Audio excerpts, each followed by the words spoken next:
All right, everybody, Jason Brown here. Thanks so much for joining me today. Welcome back to the channel. Today, I'm doing something a little bit different. I have a special guest that's going to be joining us today, which I'll introduce in a second. Today's topic is avoiding retail and how to pay less for everything. Now, today we're joined by Mr. Joel Larsgaard, who is the co-host of a very popular personal finance podcast called How to Money. And we will link his show in the description below if you guys want to check out his show. Now, actually, I asked Joel to join us because his podcast did an episode on this very topic, how to avoid retail, how to negotiate, how to pay less for everything in life, which I was very fascinated with, as you guys might imagine. So, Joel, thanks so much for joining us today. Yeah, thanks for having me, man. It's just really going to be a fun conversation. I know we've sent some emails to each other back and forth, and this is a good topic for us all to learn from. So when you guys did this show a few months back, of course, the first thing I thought of as a Seinfeld fan is that famous line from Kramer where he's telling George, he's explaining to him that retail is for suckers. And I can't remember the context. George was trying to get a discount. Oh, actually, I do remember that show. Kramer was telling George that he had a buddy that sold eyeglasses. And he says, hey, go see my buddy and mention my name. He'll give you a discount because retail is for suckers. So that little scene always stuck with me. I was like, yeah, retail is for suckers. So here we are. So Joel, tell us just a general, like, how do you kind of change your mindset into getting into this kind of this negotiation kind of mindset of, hey, how do I negotiate discounts?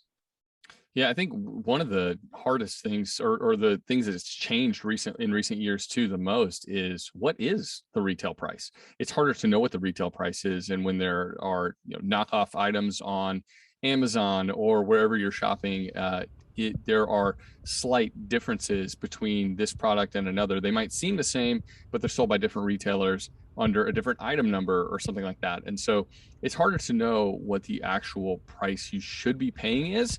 And so like you might be negotiating off an already inflated price, where if you just went down the street, you wouldn't have to negotiate at all. You just get a lower price on the similar or same item. But I do think it is important for us as consumers to get into a habit of negotiating more frequently, of trying to pay less for the things that we're buying. And I say habit, like it just makes it like in let's say baseball players, if you're hitting 300 as a baseball player, you're probably going to go to the All-Star game. That's actually a really good average, getting a base hit 3 out of 10 times. Well, I think when we're negotiating, you have to be ready for a decent amount of failure and some rejection when you're asking for a discount. But that doesn't mean that you're going to stop doing it just because 7 out of 10 times you get turned down.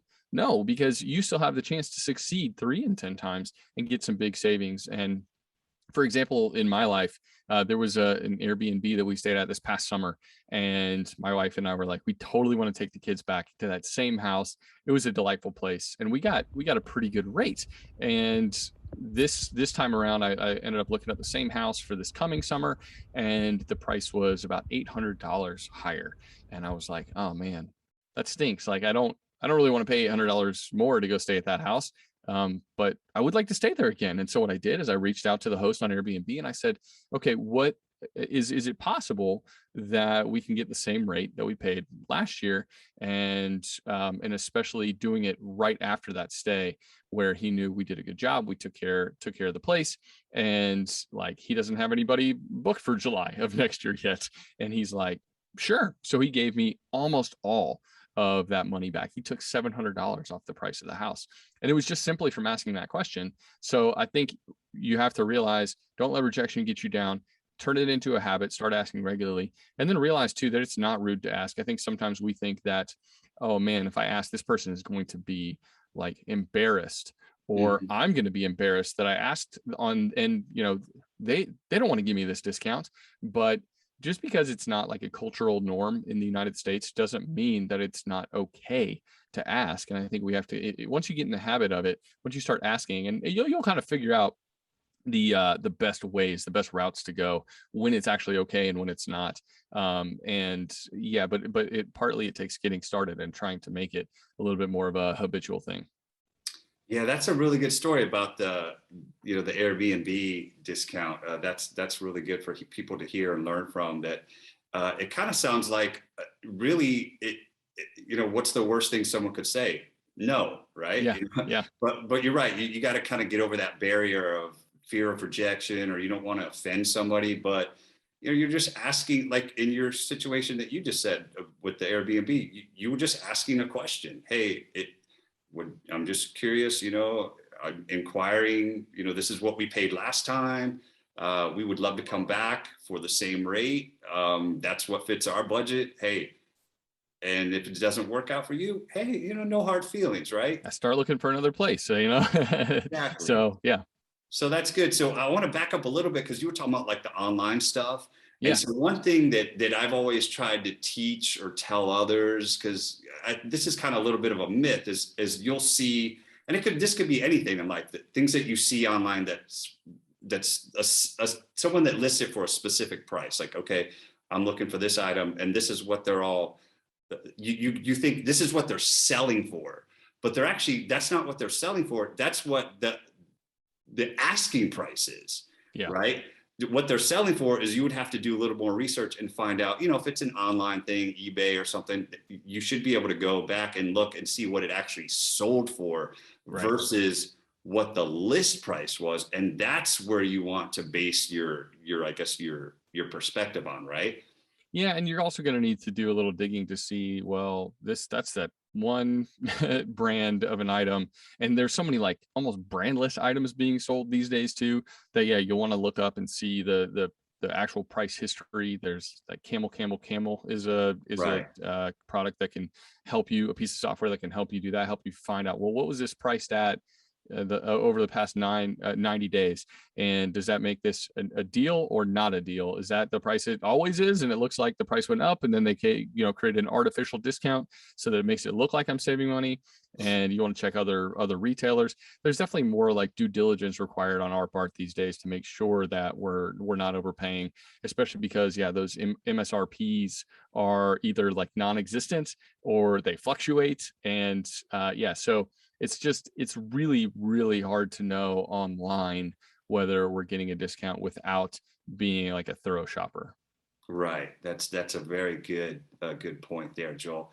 So let's talk. See, this is what's always been taught to me in this kind of aspect is I've always been told, always ask for a cash discount, right? So wherever you go, just ask if they offer a cash discount. Now, of course, you can't really do that at Kroger or, like a retail, but for me, I've had a lot of success with this, like, with my auto mechanic, when I used to, there was a time where I didn't have dental insurance. So my dentist would give me like a 10% discount. Lots of different, people will offer you a cash discount because from what I understand, they don't want to pay those. Is it the credit card fees? Yep. Right. Yeah. So So Visa they're and going to save on MasterCard. those fees. So let's talk a little bit about that. Yeah, Visa and MasterCard charge a pretty penny, and especially it becomes a really big line item, taking away profits from especially small businesses, really all businesses, but small businesses are the ones who feel pinched by it the hardest. And so, yeah, like you said, you're probably not going to get a 10% discount on your entire grocery run at Kroger. Right. If you ask, they're going to be like, sorry, no, that's not what we do here. And so that's a place where asking for the discount doesn't make much sense. Although I Right. will say, like for individual items that might be like near or at their expiration date where you still feel like they're usable, you can actually get a substantial discount on specific items, even at Kroger, just by asking. But Oh, um, okay. yeah, but you're right. Like I think small businesses, with that being such a pain point, and that cash discounts, we see it at gas stations too. Many gas stations offer a discount for paying in cash. That's Um, true. is it worth it? It depends on what kind. If you're using a credit card that has great cash rewards at the gas station, it might not be worth the cash discount.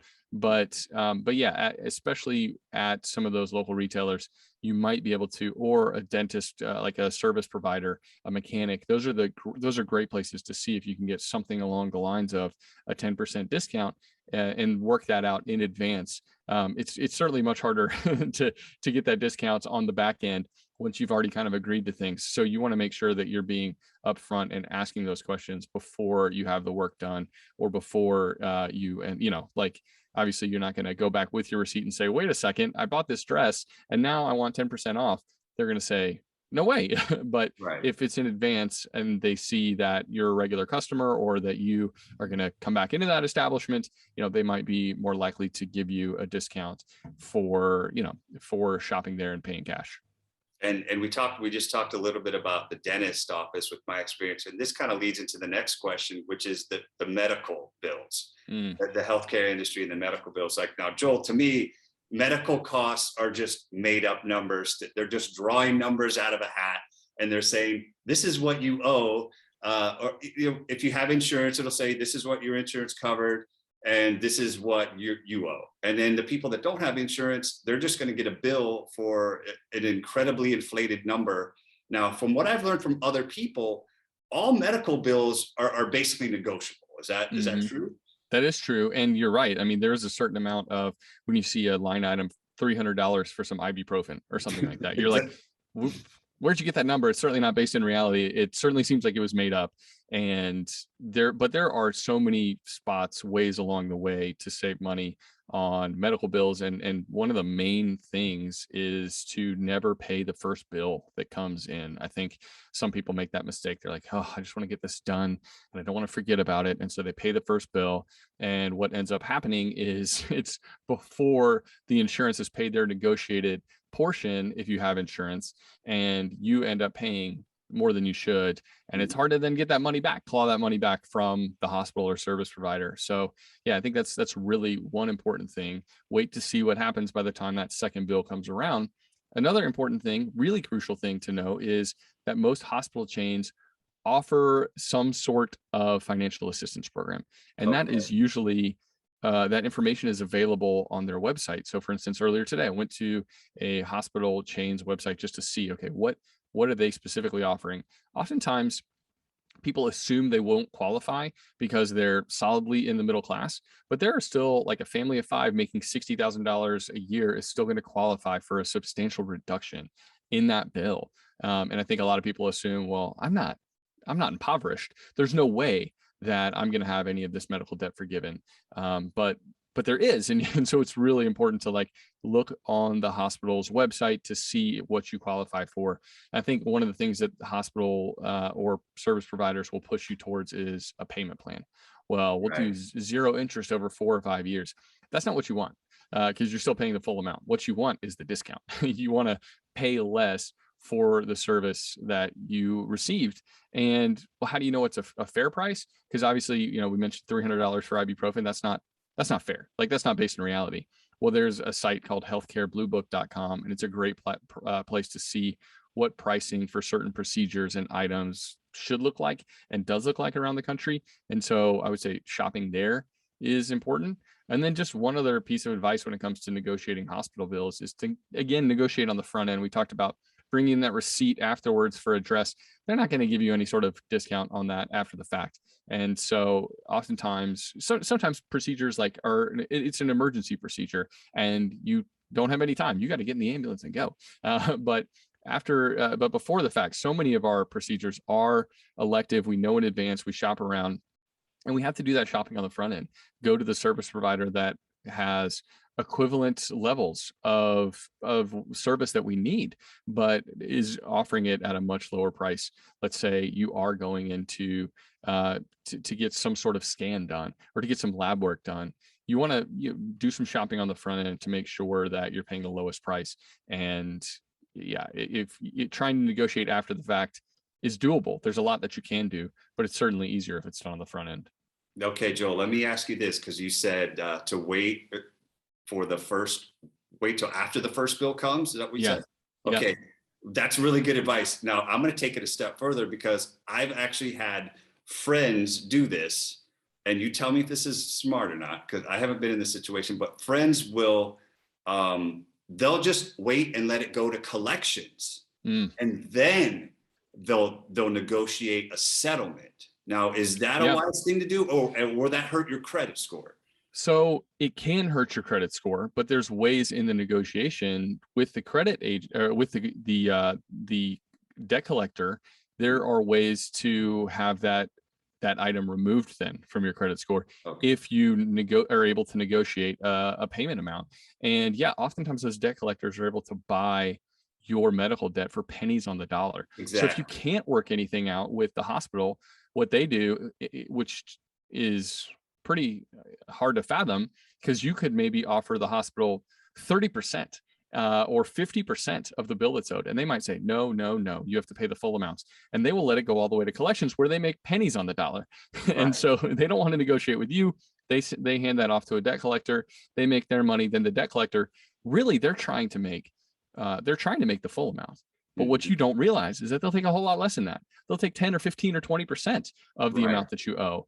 If you're a good negotiator, you can get that down. And you can also negotiate that item, that negative mark on your credit, it actually has to go away at the same time. So yeah, that can be a good tactic. I think a lot of people are scared to let it get to that point, but I Mhm. think more of us need to be willing to let it get to that point, because that is, you actually surprisingly have more leverage in that situation than you do negotiating with that hospital or service provider directly sometimes.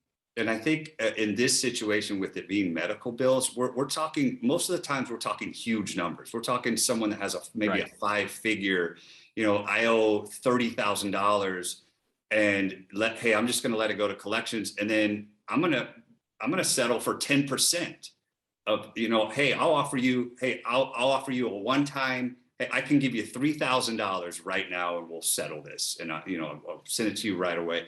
And like you said, I would be willing to bet 9 times out of 10 that collection agency, that they're going to take whatever they can get, because, like you said, pennies on the dollar. So What I've known people that have done this. And one of the things you mentioned there was, I'll pay you $3,000 right now. And that is one of the things that you have to be willing to do, or you have to be able to do. You have to have the cash on hand to actually pay the bill.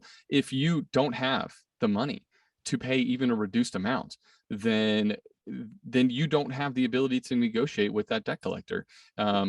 If you say, listen, I'll pay you 10% of what I owe right now, they might be willing to take that deal. But if you don't have 10% of what you owe, then you're in a pretty awful place when it comes to negotiating. Exactly. Yeah, that's a good point. That's a good point. So let's I want to talk a little bit, because you mentioned this on your Oh, podcast. and by the way, sorry, Oh one more yeah, go thing. ahead. And if it gets to that point of the debt collector, let's say you are in that position where you don't have the money and you wish you could pay 10% of but you don't have that kind of money.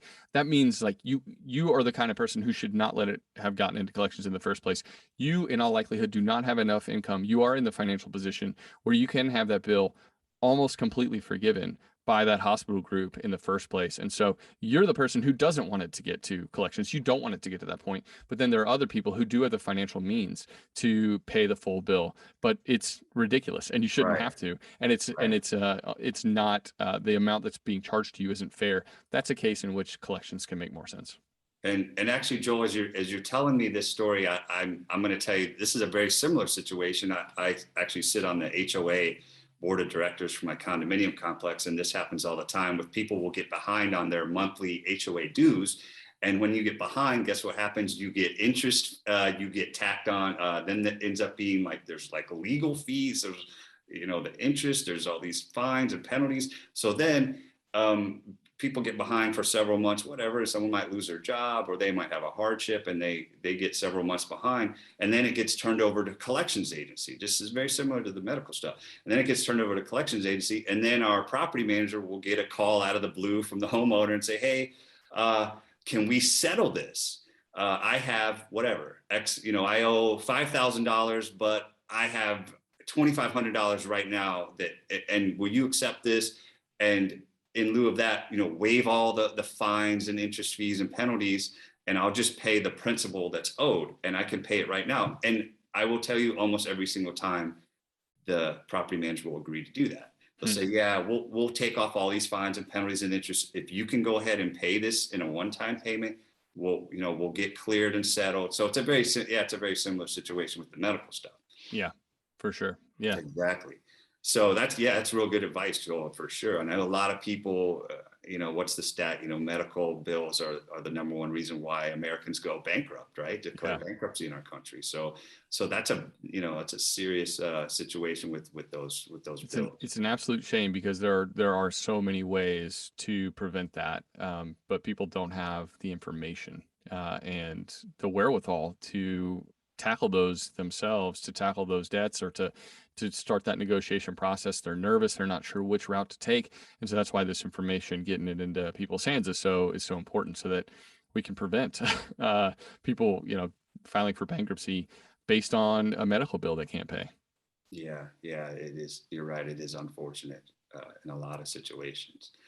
Okay, so let's talk about the next. We're going to transition a little bit, because you guys mentioned on your show when you were covering this topic, you drew a correlation between negotiating for discounts to negotiating a higher salary when you're either being interviewed and hired for a job, or maybe you're up for a promotion and a raise.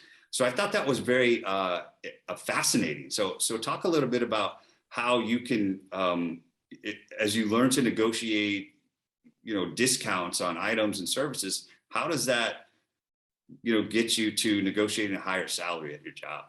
Yeah, I mean, like I said, I think it needs to be like this habitual thing. The more and more you become comfortable asking for a discount, the more you become comfortable negotiating in your everyday life.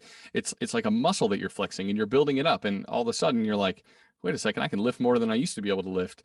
And people are saying yes more of the time, or at least it starts to feel like that. Those wins start to feel big. That $700 saved on an Airbnb, or that $5 saved on some flowers at the grocery store, because they have a Best By date on flowers too. I don't know if you knew that. And so I get my wife the tulips that are like just about to expire, but they still got like a good week and a half left that we can enjoy them at home, but we get them for half price. But the more and more you do that, the more it's going to be able to expand to other areas of your life that are just as helpful, if not even more so. And one of those things is to make more at your job. And I think, most people, they're used to that standard end of the year conversation with their boss or employer. And it's well, we can do 2% again this year. It's the annual cost of living raise. And you're just kind of like, bummer. That's all you can do. I guess that's where we're at. All right, I'll take it. And right. But there's more that needs to be done. And I think the one thing, you need to be willing and able to prove your value to the company. You have to be able to come up with a plan that's mutually beneficial in order to see your salary increase. You can't just be like, 2% is unacceptable, I need 10% or I'm walking. Usually they'll show you the door. Right. So exactly. you want to find a way to say, like, what if I'm able to accomplish this and this within the next 6 months? Or, boss, what is it that I could do in order to earn a 10 to 15% raise 6 months from now or a year from now? Like, that's what I'm looking for. And that's when I need to be able to stay. And they might say, well, you need to develop this skill. You need to work on your sales, because there's this one thing that you're not doing as well as some of the rest of the sales group. And if you could excel in this area, we'd be more than happy to pay you more, because it would mean we were making more money. And I think, one of the other things that people are reticent to do, but like my friend Jesse just wrote a great article about it on his blog about negotiating to make more. And his company was, even though he could point to some evidence where there were other people, newer employees, that were making more money than he was. And he was like, listen, like, I want to get paid more. And they were like, well, sorry, like, that's just kind of the way things work. And the only way he was able to get more money, cajole more money out of his employer, was to go interview elsewhere and get a job offer that was going to pay him a whole lot more money. And so he went back there and he said, hey guys, I'm out of here. And they're like, wait, where are you going? And he was like, well, I'm trying, I was trying to get a raise and you guys said no. And they're like, no, well, now we'll pay you. And so sometimes that's what it takes. That's the last piece of leverage that you have.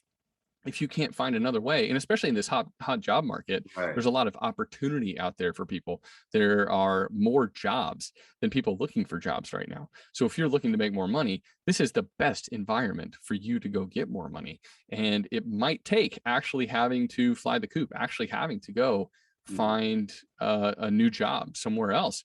And that's usually how people make the most money. But you can also, if you really want to stay, use that as leverage. It's not something you want to overuse, and you want to make sure you do it with tact, because you don't want your employer to hate you after having Right. negotiated that raise. But it's one of those things where it takes using some of those other things that we talked about earlier, and using them just in this different way when it comes to negotiating pay with your employer. There's a way to do it where you can be unoffensive and you can actually get what you want, but you're going to have to make sure that you apply some of those methods and that you're a little tenacious, because yeah, your employer is not just going to hand out a 10-15% raise. Typically, you're going to have to prove your worth and find a way to actually like let them know that like what you want and how you're going to help both of you succeed at the same time.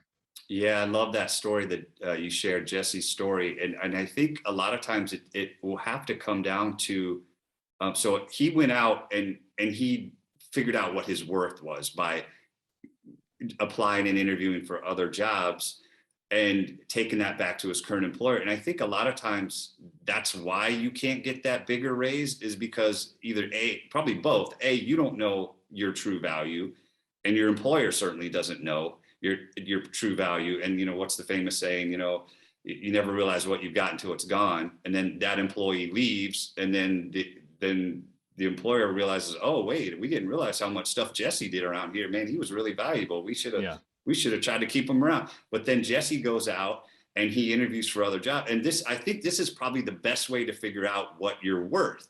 You go out and say, hey, I found this other similar job at this similar company, basically doing the same thing, and they're going to offer me whatever 20% more. Yeah. But then you have to be in the position to take either, right? Like if he wants to use that as leverage to stay, that might not work out. So he has to be ready to take that other job. So that way he has the leverage. So if he's just using that to come back and say, hey, this is what they're offering, his employer might say, okay, well, like you said, they might show him the door. Hey, good luck to you.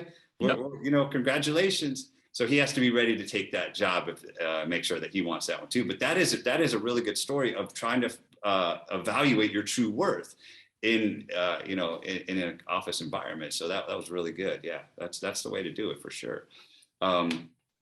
Now, last question is the biggest question and the most important question I wanted to ask you on this topic. So I know you have several young kids. I have 2 young boys, a 5-year-old and a 1-year-old.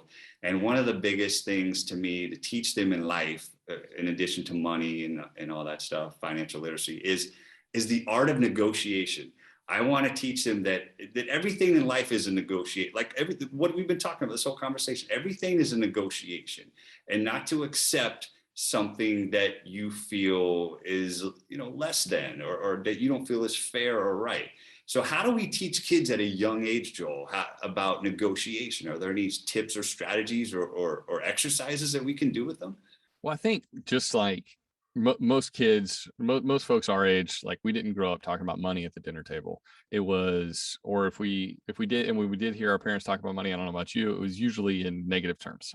And so that kind of colored the way I thought about money. So now it's my goal to talk about it in a different way, in a different light, and talk about it more frequently, but also in less like grandiose terms, just like the everyday, hey, here's how, like at some point when they get older, I probably will talk about it in more grandiose terms. Like here's compounding interest. Here's how it can change your life, like over the years. But usually just kind of like making it more real, tangible, normal to have these money talks. But I would say, yeah, when it comes to helping them figure out how to negotiate, include your kids in the process of negotiating on something. I think as parents, we often turn to telling them how to do something or trying to teach them a lesson. And oftentimes the best taught lessons are bring them under your wing and saying like, here, come do this with me. Let me show you how I do it, or be a part of it. And so I think that's one thing that's really important. Also allow some room for negotiation at home. If they, like, for instance, let's say, we're right around Halloween right now. Your kids just got some candy and they're like, hey, I want to eat like 2 packs of M&Ms after dinner tonight. And it's like, okay, well, I think we're only going to do 1. Well, I really want 2. All right, well, here, if you want that, let them be able to get what they want sometimes. Obviously, you probably don't want them having 20 bags of M&Ms after dinner, but let them find a way to negotiate with you on certain things inside of the house. It's like, cool, you want that? Then I need you to empty the trash or to clean the mirror in the bathroom.